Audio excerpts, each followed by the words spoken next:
শ্রী শ্রী গোপাল দেবের মন্দির পূজায় নিমগ্ন। শিশু ছিল দারোয়ানের নিকট। সহসা গুরুবস্তু পতন সবে চোখে উমেশবাবু দেখলেন শ্রী শ্রী গোপাল মূর্তি ভূলুণ্ঠিত, আর স্বয়ং শ্রী শ্রী ঠাকুর সিংহাসনে হাস্যমুখর। শৈশবে তিনি প্রায়শই দল বেঁধে নিজ গৃহের দুগ্ধ পাত্র থেকে চুপিসারে দুগ্ধপান করাতেন এবং করতেন।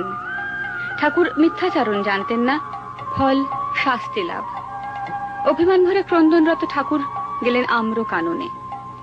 খানিক পরে অনেকে দেখল এক অতীব সুন্দরী সুবেশা শালঙ্কৃতা জ্যোতির্ময় দেবী মূর্তির ক্রোড়ে উপবিষ্ট অনুকূলচন্দ্র আপন আনন্দে দুগ্ধপান করছেন।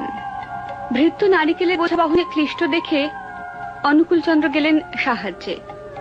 কিছু দূর সেই বোঝা বইবার পর বালক ক্লান্ত হয়ে উক্তি করলেন, মা, আর তো পারি না। চকিতে তিনি ভার মুক্ত হলেন, দেখলেন স্বয়ং শ্রী শ্রী কালী মাতা তার বোঝা বহন করছেন। বিদ্যালয় থেকে ফেরার সময় একদিন শুরু হলো প্রচন্ড ঝড় আর শিলাবৃষ্টি। ঠাকুর মাথায় স্লেট চাপিয়ে নাম করতে করতে পথ চলতে লাগলেন। হঠাৎ তার চোখে পড়ল রাস্তার পাশের খাতে এক বৃদ্ধ মুসলমান জলে ও শিলাতে নিমজ্জিত প্রায়। ছুটে গেলেন ঠাকুর, দেখলেন বৃদ্ধ অন্ধ। ঠাকুর তাকে উদ্ধার করে শুশ্রূষা করলেন। সে বৃদ্ধ মুসলমান